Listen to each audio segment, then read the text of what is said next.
All right, let's talk about starting seeds. If you've ever felt like it's just a roll of the dice, I'm here to tell you it's not magic, not at all. It's actually a science, and it's a science that anyone, and I mean anyone, can get the hang of. So let's dive in. We have all been there, right? You get your little pots, you carefully plant a seed, you water it, you watch it every day, and what do you get? A pot of, well, dirt. It is seriously one of the most frustrating things for new gardeners. But trust me, it's a problem we are going to solve right now. See, the whole secret to turning that tiny little seed into a healthy, thriving plant, it isn't really a secret.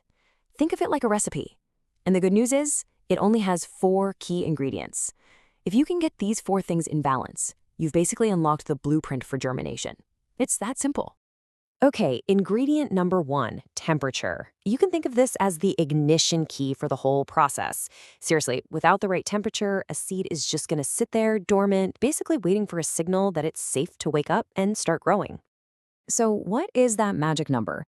Well, for most of the common seeds you're probably growing in your garden, the sweet spot for the soil temperature is right here, between 72 and 75 degrees Fahrenheit. That's about 22 to 24 Celsius. This is the temperature that tells most seeds, okay, it's go time. But of course, not all plants play by the same rules. Your cool season crops, things like lettuce or spinach, they actually like it a bit cooler. But for those summer superstars, I'm talking tomatoes, peppers, eggplants, you gotta bring the heat. They need the soil to be up around 80 to 85 degrees, and a simple seedling heat mat is the absolute perfect tool for the job. All right, so once that seed finally sprouts, it is incredibly fragile. It's like a newborn, right? It needs a super protected environment to get started. And that brings us to ingredient number 2, humidity. The idea here is to create a personal little mini greenhouse for each of your seedlings. In these super early stages, you want to aim for humidity levels way up over 75%. Trapping that moisture around the new seedling is absolutely critical. It's why so many of those seed starting kits come with those clear plastic lids. We call them humidity domes. They're designed specifically to keep the air moist and stop that tiny sprout from drying out before it even gets a chance. And here is a really simple trick to know if you've got it right. No special tools needed. If you start to see condensation, those little water droplets, building up on the inside of your dome, that is a fantastic sign. It means you've nailed it. You've created that perfect, humid little home for your baby plants. Now here's a pro tip. You don't keep that humidity high forever. Once your seedlings have grown their first set of true leaves, that's the second set of leaves they get, you'll want to start gradually lowering the humidity. This actually encourages the plant to grow a stronger root system because it has to start searching for moisture in the soil. It's like preparing it for life in the real world, outside the dome. Next up, let's tackle a problem I know so many of you have seen, leggy seedlings. You know what I'm talking about. They get really long and pale and weak, and then they just flop over. The solution is our third key ingredient, light.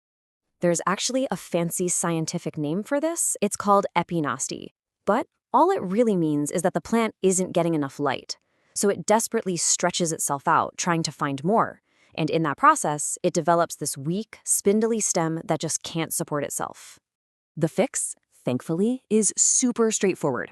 First, and this is a big one, a sunny windowsill is almost never enough light. You are going to need some supplemental light.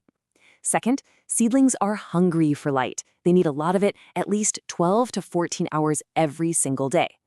And finally, a simple T5 fluorescent fixture is a fantastic, affordable option that gives them the exact kind of light they need for strong, stocky growth. Okay, our final ingredient, and honestly, this is the one that can be the trickiest, moisture. And it's not just about keeping the soil wet. It's all about this delicate balance between water and oxygen, because believe it or not, you can actually drown your seeds. This chart for tomato seedlings shows it perfectly. If you have too little water, the plant gets stressed out. But if you have too much water, you create this soggy, waterlogged environment where the roots can't get any oxygen, and that leads directly to rot. See that 12% level? That's the sweet spot, the just right zone. And the biggest danger of overwatering is a nasty condition called damping off. It's basically a fungal disease that absolutely loves soggy soil. It attacks the seedling right at the base of the stem, causing it to just wither up and collapse, sometimes overnight. So just remember the mantra, moist is good, soggy is deadly. So how do you maintain that perfect balance? Okay, first, try watering from the bottom.